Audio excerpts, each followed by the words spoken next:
우리 하나님 말씀 보시겠습니다. 오늘 하나님 말씀은 고린도전서 15장 12절에서부터 22절까지의 말씀입니다. 고린도전서 15장 12절에서부터 22절까지 말씀 우리 함께 보겠습니다. 제가 봉독하겠습니다. 그리스도께서 죽은 자 가운데서 다시 살아나셨다 전파되었거늘 너희 중에서 어떤 사람들은 어찌하여 죽은 자 가운데서 부활이 없다 하느냐?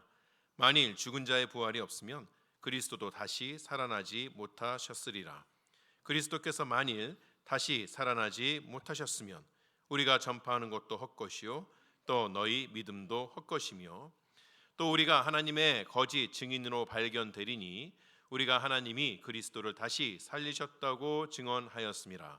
만일 죽은 자가 다시 살아나는 일이 없으면 하나님이 그리스도를 다시 살리지 아니하셨으리라. 만일 죽은 자가 다시 살아나는 일이 없으면 그리스도도 다시 살아나신 일이 없었을 터이요 그리스도께서 다시 살아나신 일이 없으면 너희의 믿음도 헛되고 너희가 여전히 죄 가운데 있을 것이요 또한 그리스도 안에서 잠자는 자도 망하였으리니 만일 그리스도 안에서 우리가 바라는 것이 다만 이 세상의 삶뿐이면 모든 사람 가운데 우리가 더욱 불쌍한 자이로라. 그러나 이제 그리스도께서 죽은 자 가운데서 다시 살아나사 잠자는 자들의 첫 열매가 되셨도다. 사망이 한 사람으로 말미암았으니 죽은 자의 부활도 한 사람으로 말미암는도다. 아담 안에서 모든 사람이 죽은 것 같이 그리스도 안에서 모든 사람이 삶을 얻으리라. 아멘. 저는 운동 경기 보는 것을 좋아합니다. 제 입으로 이렇게 말하기 뭐하지만 운동을 하는 것은 그렇게 재능이 있는 것 같지 않지만 운동 경기 보는 것은 좋아합니다. 그런데 운동 경기를 보다 보면 이 스포츠라는 것이 좀 잔인하다는 생각을 할 때가 있습니다. 예를 들어 이런 경우죠. 축구를 한다. 축구 경기가 이루어졌다. 한 팀은 전후반 내내 골대만 한 20번을 맞히는 거예요. 근데 다른 한 팀은 딱 한 번 슈팅을 했는데 그게 골 안에 들어가요. 누가 이기는 거죠? 두 번째 팀이 이기는 거죠. 스코어 1대0. 앞에 골대를 20번 맞힌 그 팀이 최선을 다했다. 열심을 했다. 끝까지 갔는데 조금 모자랐다. 이러한 말들은 사실 승부라는 것 앞에서는 아무런 의미가 없습니다. 이제 얼마 안 있으면 또 이 올림픽이 열린다 그러죠. 파리 올림픽이 열린다 합니다. 올림픽에 나가는 선수들이 그 올림픽에 나가는 그 순간까지 얼마나 노력하고 얼마나 고생을 합니까? 고된 훈련을 이겨내야 되고 또 그 과정에 어떤 부상을 당하게 되면 그 부상에서 재활해서 다시 그 수준에 이를 때까지 옆에 있는 사람들이 다 알 수 없을 만큼 그렇게 큰 고생과 또 노력들을 하게끔 되는데 그런데 그 막상 경기에 나가서 그 찰나의 실수 그거 하나 때문에 4년 동안 준비한 모든 것들이 다 하루아침에 물거품이 되는 것들을 보게 되면 스포츠라는 것들이 참 잔인하다는 생각이 들기도 합니다. 지난 2주 동안에 우리는 예수님의 고난과 십자가에 대해서 이야기를 했습니다. 그만큼 이제 십자가에 대해서 할 말이 많다는 것이죠. 그리고 기독교의 상징을 말하라라고 이야기하면 아마도 많은 사람들이 십자가를 이야기할 것입니다. 그런데 예수님의 사역이 예수님께서 우리를 위하여 하신 일이 그 십자가에서 끝났다면 어떨까요? 다시 말해서 예수님의 구속 사역이 예수님의 죽음에서 끝이 났다면 그럼 어떤 일이 벌어지는 것일까요? 예수님의 죽음은 사실 아무 의미가 없어지는 것입니다. 아무리 하나님께서 우리를 구하시기 위해서 이 땅에 오셔서 육신을 입었다고 해도 그가 인간이 겪어야 하는 한계를 다 겪으셨다고 해도 우리를 위해 채찍질을 당하시고 천한 인간의 손에 의하여서 죽음을 당하셨다고 해도 그 죽음으로 예수님의 사역이 끝난다면 예수님의 순종과 섬김이라는 것은 그렇게 큰 의미를 우리에게 주는 것은 아니라는 것이죠. 이렇게 한번 생각해 볼까요? 어느 나라에 이제 전쟁이 일어났습니다. 그리고 이제 그 전쟁에서 가장 큰 전투가 앞에 놓여 있는 것이에요. 그 전쟁을 지휘하고 있는 총사령관이 최전선에 방문을 하게끔 됩니다. 그는 병사들이 처해 있는 비참한 상황을 보고 마음을 아파하면서 눈물을 흘립니다. 그들과 함께 잠을 바닥에서 자면서 그저 앞에 놓여 있는 그 초라한 양식으로 배를 채웁니다. 그 주위에 있는 그런 병사들이 모였을 때에 그 병사들이 그 모습을 보게 되고 정말 저 지휘관이 우리를 위해서 참 노력하는구나, 우리의 마음을 알아주는구나, 이런 생각을 하게끔 되는 것이죠. 그런데 그런 와중에 한 병사가 이제 그 지휘관에게 물어봅니다. 장군님, 우리가 이제 내일 큰 전투를 하게 될 텐데 우리는 어떻게 하면 이길 수가 있습니까? 그랬더니 그 지휘관이 이야기를 하는 거예요. 글쎄요, 잘 모르겠습니다. 솔직히 말하면 저도 그 전투 어떻게 해서 이겨야 하는지 잘 모르겠습니다. 여러분의 사정을 다 아는데 여러분의 생명을 구해줄 만한 승리의 방법을 제가 알지 못합니다. 그렇게 이야기한다면, 그리고 여러분이 그 중에 있는 병사라면 어떠한 마음이 드실까요? 지휘관이 병사들을 사랑하는 마음이나 전쟁에 임하는 자세에 대해서는 나무랄 것이 없다 생각할 수 있습니다. 그것만으로도 어찌 보면 감사할 수도 있겠죠. 하지만 전쟁에 이기도록 이끌 수 있는 능력이 없다는 것은 병사들에게 가장 시급하고 중요한 것을 줄 수 없다는 의미가 되기 때문에 어찌 보면 지휘관으로서는 아무런 의미도 없다, 자격이 없다, 이렇게 이야기할 수도 있는 것이죠. 예수님에게 있어서도 마찬가지입니다. 성자 예수님께서는, 성자 하나님께서는 그리스도, 즉 죄로 말미암아 사망에 이른 우리들을 구원해 주시는 구원자로 이 땅에 오신 것입니다. 그런데 예수님의 사역이 죽음에서 끝났다는 그 말은 죄를 이기지 못했다는 말이 되는 것이고, 그렇다면 그분은 우리의 구원자가 될 수 없다는 말이 되는 것이에요. 그렇다면 오늘 본문에서 바울이 이야기하는 것처럼 우리가 전파하는 예수 그리스도의 복음도 헛것이고 우리가 예수를 믿는 그 믿음도 헛것에 불과한 것이죠. 그런 예수님을 내 삶의 구세주로 모시면서 그분의 가르침을 따르고 그분의 뜻에 맞춰서 평생 나의 것을 내려놓고 그분의 뜻을 붙잡는다는 그런 삶 자체가 사실은 세상에서 가장 불쌍한 사람들인 것이에요. 뭐하러 여러분 이 자리에 지금 나와 계십니까? 우리가 뭐하러 모여서 함께 예배를 드리고 있나요?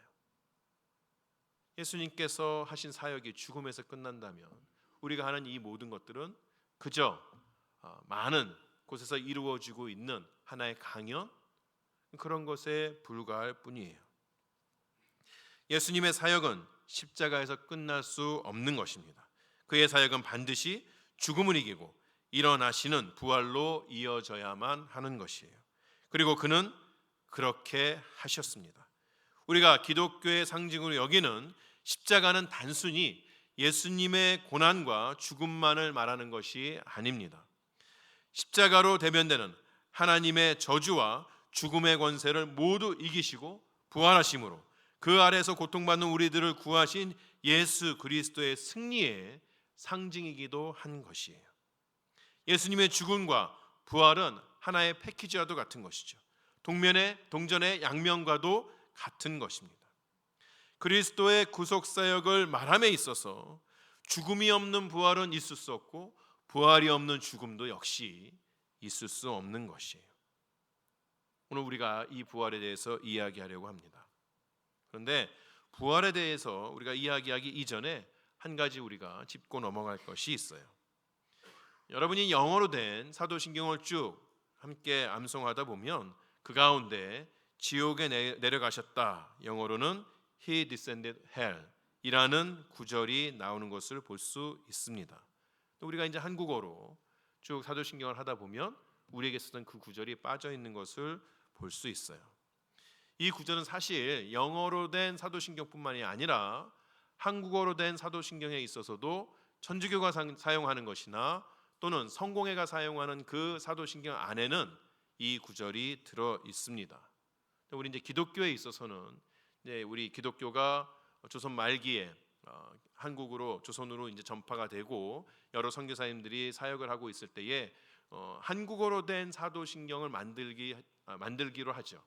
그때에 바로 이 구절, 지옥에 내려가셨다는 그 구절을 감리교에서 아주 강하게 반대하고 있을 수 없다고 말했기 때문에 우리가 함께 모여서 하나된 통일된 사도신경을 사용하기 위해서 그 구절을 빼고 그것이 오늘까지 우리에게 이어집니다.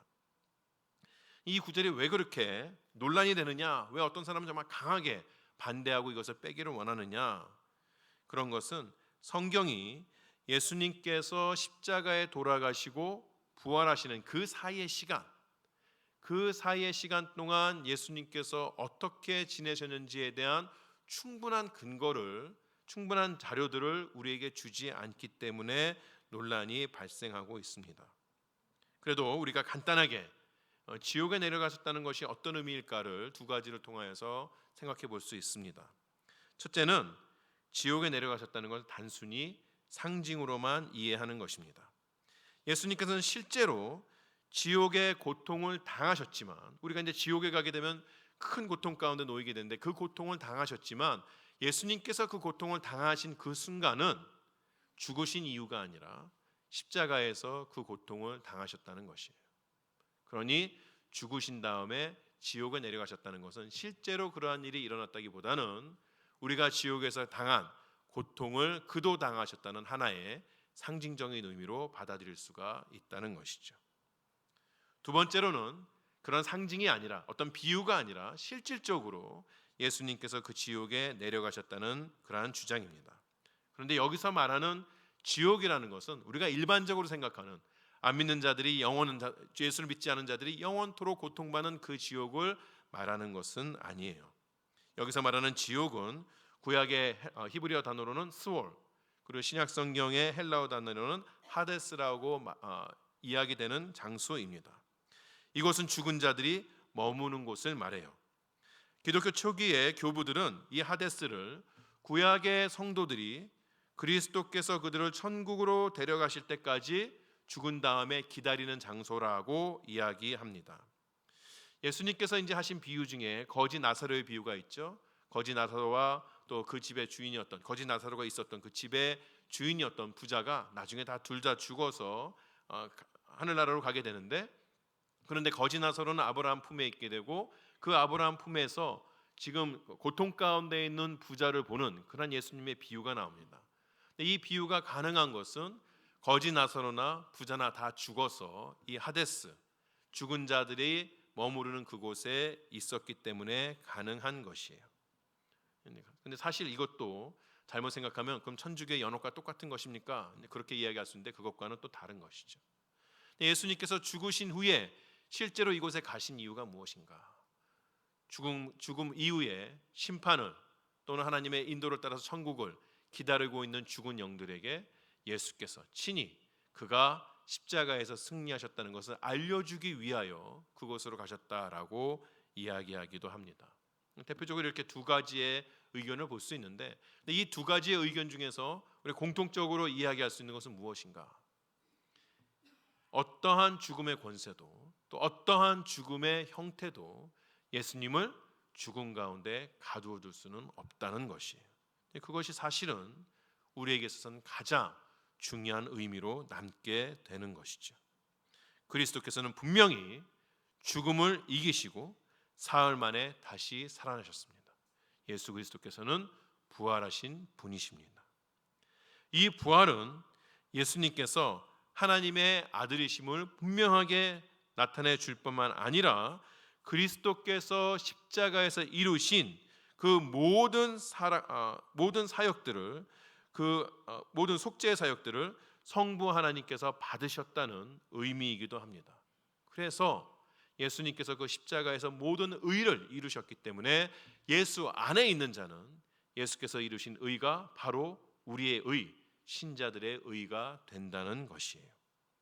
또한 그리스도의 부활은 모든 신자들에게 부활이 보장되어 있음을 확인시켜 줍니다. 인간의 역사에 있어서 한 사람, 첫 번째 아담이 죄를 가지고 들어옴으로 말미암아 그 이후에 모든 사람들이 다 죽음에 놓일 수밖에 없는 것이죠. 그런데 이제 두 번째 아담 그리스도를 통하여서 죽음을 이긴 생명이 우리에게 주어지는 것이에요. 그리스도께서 그 부활의 첫 열매가 되셨다고 우리에게 말해줍니다. 첫 열매가 있다는 것은 그 다음 열매도 있다는 것이에요. 그 다음 열매가 누구입니까? 그리스도 안에 있는 모든 신자가 그 열매들이 되는 것이죠. 이제 그리스도의 부활은 죽음이 예수 안에 있는 신자들을 더 이상 죽음 가운데 묶어둘 수 없음을 이야기하는 것이에요. 하지만 세상은 여전히 그 그리스도의 부활을 믿지 않습니다. 그 누구도 죽음에 대한 해답을 가지고 있지 않으면서 마치 자기 자신들이 죽음을 이길 수 있는 것처럼 생각하고 그렇게 행동하고 예수께서 이루신 그 부활을 부인하며 살고 있는 것이에요.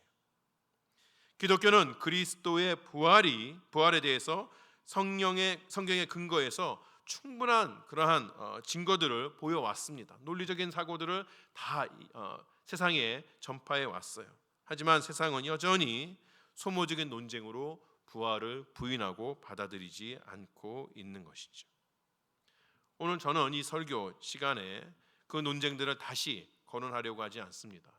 물론 이 교회가 가지고 있는 부활의 증거들, 논리적인 증거들, 이러한 것들 우리가 아는 것은 중요해요. 하지만 우리가 이제 오랫동안 부활절을 지켜오면서 그 부활절 중에서 그런 이야기들을 이미 나누었고 또 앞으로도 우리가 이제 부활절이 남아 있으니까 저도 부활절 때 설교할 건수가 있어야 되지 않겠습니까? 언젠가는 또 우리가 그러한 증거들에 대해서 다시 거듭해서 반복해 이야기함으로 인해서 좀 습득할 그러한 시간을 가질 수 있도록 하겠습니다. 하지만 오늘은 어떤 그러한 논쟁보다는 그 부활이 우리에게 있어서 어떤 의미가 있는지를 조금 더 말씀드리려고 합니다. 그리스도의 부활의 능력을 언제 우리가 경험하게 되나요? 그리스도께서 죽음을 이기신 효력이 언제부터 우리에게 주어지게 되나요? 우리는 어떤 의미에서 이미 부활의 삶을 살고 있다고 말할 수가 있습니다. 목사님, 이 부활이라는 것이 죽은 다음에 일어나는 건데 제가 이렇게 숨쉬고 살아있는데 어떻게 우리가 부활의 삶을 살 수 있습니까? 이렇게 질문하실 수가 있죠. 사실 부활하신 예수님께서 제자들에게 나타나셨는데 그 부활하신 예수님께서 제자들한테 나타나셨을 때는 육신까지 입고 나타나셨어요. 그래서 도마도 그 손을 만져볼 수 있었다 이렇게 이야기하는 것이죠. 예수님께 제자들과 함께 먹으셨다 이렇게 이야기하시는 것이죠. 근데 그 수중에 그러니까 부활체를 가지는 그 부활은 언제 우리에게 일어나는가? 예수님께서 재림하시는 그 순간에 일어납니다. 그때까지는 우리가 기다려야 하는 것이에요. 그런데 예수 그리스도 안에서 영생을 얻은 신자가 육체의 죽음을 당하게 되었을 때에 그 상태를 오늘 본문에서도 똑같이 이야기하는데 우리는 죽었다고 이야기하지 아니하고 잠잔다고 이야기합니다. 죽었다고 이야기하지 아니하고 잠잔다고 이야기할 때는 무언가 이유가 있겠죠? 우리가 에베소서 2장 4절과 5절의 말씀 우리 함께 보시겠습니다. 에베소서 2장 4절과 5절에서 이렇게 이야기합니다. 긍휼이 풍성하신 하나님이 우리를 사랑하신 그 큰 사랑을 인하여 허물로 죽은 우리를 그리스도와 함께 살리셨고 너희는 은혜로 구원을 받은 것이라. 바울이 이렇게 고백을 해요. 하나님께서는 우리를 그리스도와 함께 살리셨다고 이야기합니다. 근데 언제 살리신 것일까요? 지난 수요일에 우리가 수요 예배 동안에 나누었던 말씀을 다시 한번 생각해 봅니다. 요한복음 3장에 보게 되면 니고데모라는 바리새인이 밤에 예수님을 찾아옵니다. 예수님을 찾아와서 당신이 하나님께서 보내신 분이라는 것을 내가 안다고 고백을 해요. 그랬더니 예수님께서는 니고데모에게 이렇게 말씀하십니다. 요한복음 3장 3절에 이렇게 이야기합니다. 예수께서 대답하여 이르시되 진실로 진실로 내가 내게 이르노니 사람이 거듭나지 아니하면 하나님의 나라를 볼 수 없느니라. 거듭나지 않으면, 다른 표현으로는 다시 태어나지 않으면 하나님의 나라를 볼 수 없다는 것이에요. 예수님께서 이렇게 말씀하시니까 니고데모가 좀 황당해하죠. 아니 예수님, 내가 이렇게 이미 늙어 있는데 어떻게 다시 태어날 수 있습니까? 라고 이야기합니다. 그랬더니 예수님께서 뭐라고 말씀하시죠? 사람이 물과 성령으로 태어나야 하나님의 나라에 들어갈 수 있다라고 이야기합니다. 여러분, 어떤 사람이 살아 있습니다. 근데 그 사람이 다시 태어나려면 그 중간에 무엇이 있어야 되는 것이죠? 이전의 삶은 죽고 다시 태어나야 하는 것이에요. 그렇죠? 여러분, 논리적으로 이해가 되시지요? 저 뒤에 계신 분들 안 되셔도 그냥 이렇게 하시면 제가 용기를 얻어서 계속할 수가 있겠습니다. 여기가 이제 다시 태어난다는 것은 우리가 죽음을 경험했다는 것을 의미하기도 합니다. 거듭난다, 영어로는 born again, 한자로는 중생, 이렇게 이야기하는데 교회에서 우리가 이 거듭난다는 표현을 언제 사용하나요? 여러분이 죽을 때? 여러분 자신의 장래 의식을 할 때 이야기하는 것이 아니라 우리가 예수를 믿는 그 순간 우리에게 향하여서 거듭났다, 다시 태어났다라고 이야기합니다. 어떤 의미인가요? 우리는 사실 이미 죽은 자라는 것이에요. 예수 믿지 않는 사람들은 살아서 활동을 하지만 사실 영적으로 이미 죽은 자라는 것입니다. 죽었기 때문에 하나님을 볼 수도 없고 죽었기 때문에 하나님의 나라를 들어갈 수도 없다는 것이에요. 그런 우리가, 죽었던 우리가 예수를 믿는 순간 생명을 얻고 새로운 생명을 얻고 다시 살아난다는 것이에요. 다시 태어난 것이죠. 에베소서에서 바울이 말한 허물로 죽은 우리를 그리스도와 함께 살리신 그 사건은 이미 예수 믿는 우리에게 일어났다는 것이에요. 신자들은 이런 거듭남을 통해서 그리스도를 죽은 자 가운데서 살려낸 그 능력과 동일한 부활의 능력을 매 순간마다 경험하며 살고 있는 것이에요. 우리가 거듭날 수 있는 이유는 그리스도께서 무덤에서 부활하셨기 때문에 가능한 것입니다.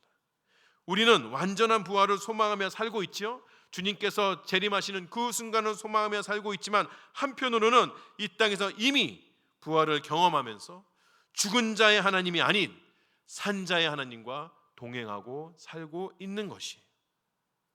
이렇게 죽음을 이기고 다시 태어난 신자는 하나님에게 죽음에서 살릴 수 있는 능력이 있음을, 그리고 하나님의 약속이신 그리스도 안에서 그 능력이 우리에게 베풀어진다는 것을 확신하는 신자들, 그 신자들이기 때문에 더 이상 죽음이 우리에게 큰 위협으로 다가오지는 않는 것이에요.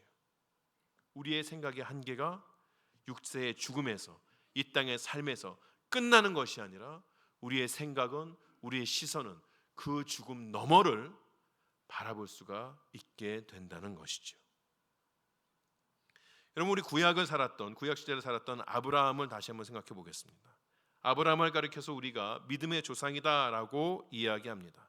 그를 통하여서 하나님의 약속을 받은 하나님의 백성들이 일어났어요. 구약 성경에 있어서는 유대인들이 바로 하나님의 백성들이었고, 신약 시대에 있어서는 그 아브라함에게 주신 약속을 통하여서 태어난, 영적으로 태어난 모든 신자들이 다 하나님의 백성이 된 것이죠. 믿음의 조상이라는 대단한 그러한 명칭을 가진 아브라함이었지만 사실 성경을 통하여서 그 아브라함의 삶의 모습을 볼 때에 그도 역시 우리와 다르지 않다는 것을 보게 됩니다. 연약했어요. 하나님께서 약속을 주셨어도 그 약속 안에 늘 살지는 못했어요. 어떨 때는 그 약속을 잊어버리고 살기도 하고, 어떤 때는 그 약속과 상관없이 세상을 바라보고 세상에 어떤 왕에게 자신의 목숨을 내어 던지는 그러한 모습을 보이기도 했었습니다. 우리가 똑같았어요. 늘 넘어지고 다시 일어나기를 반복하는 그런 아브라함이었는데, 어느 날 하나님께서 아브라함에게 말씀하시죠. 아브라함아, 너에게 딱 하나밖에 없는 그 아들 이삭을 내게 번제로 바쳐라. 번제로 바친다는 말이 무엇입니까? 죽이라는 이야기예요. 근데 우리와 똑같은 성정을 가졌던 그 아브라함이 하나님 앞에 나와서 이런저런 이야기하지 않죠? 하나님 이러실 수가 있습니까? 줄 땐 얹고 뺏는 건 뭡니까? 하나님 하나밖에 없다고 했는데 내가 이전부터 누구한테 나의 유업을 맡긴다, 이스마엘한테 나의 유업을 맡긴다 다 이야기했는데 안 된다 그러더니 기껏 아들 하나 주고서 인전 죽이라면 난 어떡합니까? 이런저런 이야기하지 않고 하나님께서 지정하신 모리아산까지 이삭을 데리고 와서 그를 제단에 눕힙니다. 그리고 칼을 들여서 그를 죽이려고 해요. 이삭이 죽었나요? 안 죽었나요? 안 죽었어요. 어떻게 안 죽을 수 있었나요? 사실 아브라함이 죽이려고 그랬던 게 아니고 칼을 들어서 찌르려고 신용만 하려고 그랬던 것이고, 그러면 하나님께서 살려주시겠지 뭐 이런 생각을 가지고 그 배 끝까지만 칼날을 내리라, 그런 게 아니었다는 것이죠. 아브라함은 정말 죽이려고 했고, 하지만 그 순간 하나님께서 막으신 것이죠. 도대체 아브라함 무슨 생각일까요? 나이가 너무 들어서 이제 노망이 든 것일까요? 그렇지 않다는 것이에요. 아브라함의 시각을 바꾼 것, 아브라함의 삶의 자세를 바꾼 것은 사실 이삭의 출생이었습니다. 이삭은 아브라함의 나이 100세에 태어났습니다. 그러니까 이삭이 자신의 어머니 사라의 배에 잉태했을 때에 아브라함 나이는 99세, 사라의 나이는 89세, 그때에 잉태가 되었다는 것이에요. 그때까지 사라가 이삭을 잉태할 때까지 사라의 태는 죽은 태입니다. 생명이 깃들 수 없는 태예요. 누구도 사라에게서 생명이 태어날 것을 기대할 수 없는 그러한 태였다는 것이죠. 그런데 하나님께서 죽은 태를 여셔서 아이를 잉태하게 하신 것이에요.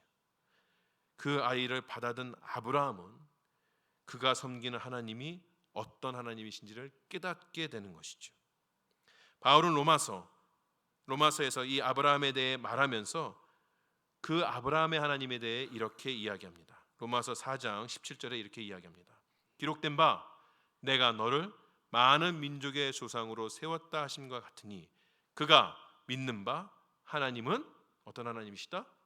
죽은 자를 살리시며 없는 것을 있는 것으로 부르시는 이시니라. 아브라함은 이삭의 출생을 보고 그의 하나님이 죽은 자를 살리시며 없는 것을 있는 것으로 부르시는 하나님이라는 것을 분명하게 알았다는 것이에요. 사실 우리가 성경을 아주 정확하게 보면 아브라함이 이러한 믿음을 가진 것은 이삭이 출생했을 때가 아니라 그 이전에 여호와 하나님께서 그에게 아들이 낳을 것, 약속의 아들이 낳아질 것을 그때부터 믿었다. 성경은 그렇게 이야기합니다. 물론 아브라함이 그러한 믿음을 가졌겠죠. 그러나 아브라함에게 있어서 이삭의 출생은 막연한 그 믿음이 확실한 증거로 자기에게 주어지는 놀라운 순간이 된 것이에요. 이 믿음이 아브라함의 삶의 태도를 바꾼 것입니다. 죽은 태에서 생명이 태어날 것을 약속하신 하나님이시라면 내 손으로 약속의 아들을 죽인다고 하여도 하나님께서는 그의 약속을 지키기 위해 이 아이를 죽음에서부터 살리시는 그런 하나님이실 것이다. 그것을 믿었던 것이에요.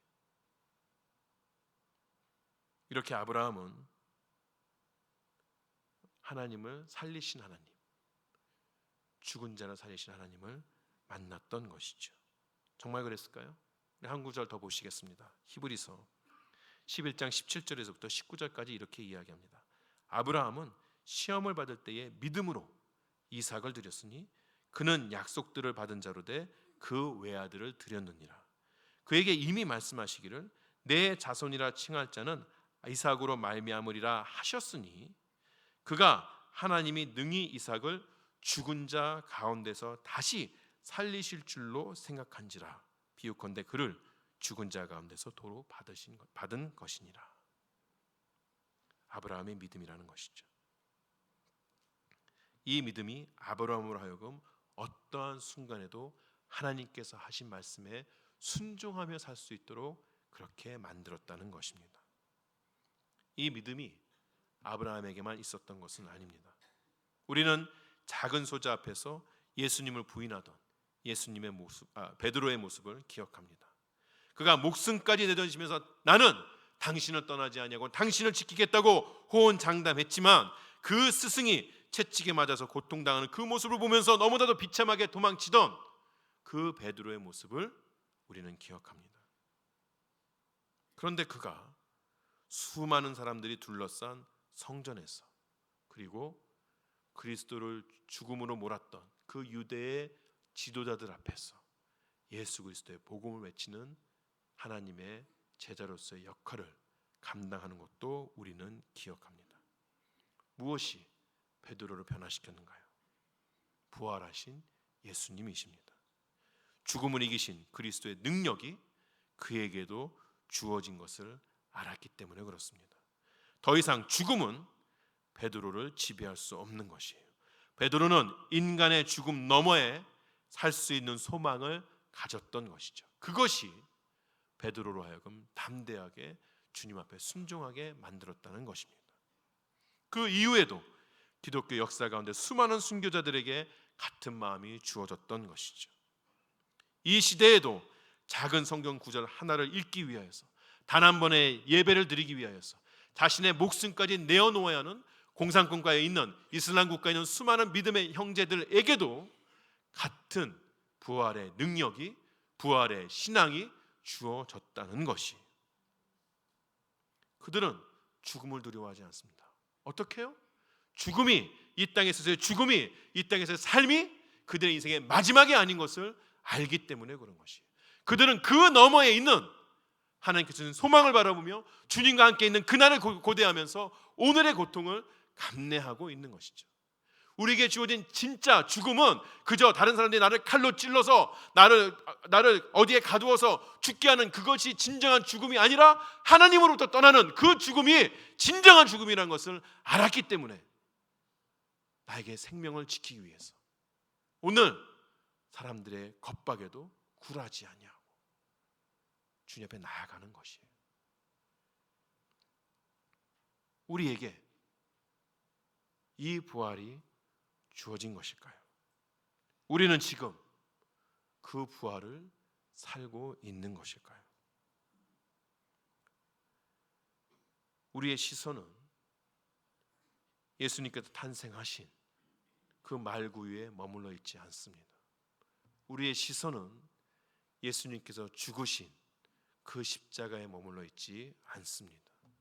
우리의 시선은 예수님께서 부활하신 그 빈 무덤에 놓여 있는 것이에요.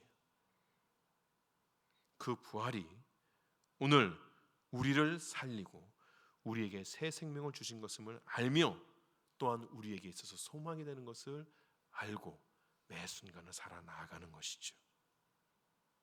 이제 우리는 바울의 외침을 우리의 외침으로 삼고 살아갈 수가 있어야 해요.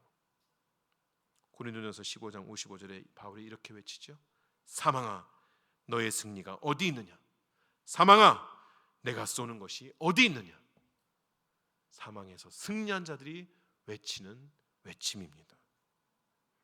세상의 모든 사람들이 가장 두려워하는, 그러나 그 누구도 해결할 수 없는 그 죽음도 우리를 무너뜨릴 수 없다면, 우리를 정복할 수가 없다면 우리가 도대체 이 세상 가운데서 무엇을 두려워하고 무엇을 걱정하며 살아야 하는 것일까요?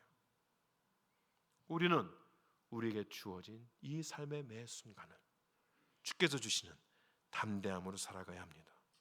오늘 우리의 삶에 어려움이 있습니까? 풀어야 할 숙제들이 여전히 남아 있습니까? 나를 두렵게 하고 주저앉히려는 공격질이 있습니까? 죽음도 두려워하지 않는 담대함으로 이겨나가시는 여러분 되시기 바랍니다. 사망을 이기시고 오늘 우리에게 생명을 주신 그 하나님의 능력을 힘입어 우리에게 주어진 것들 도전하시는 여러분 되시기 바랍니다.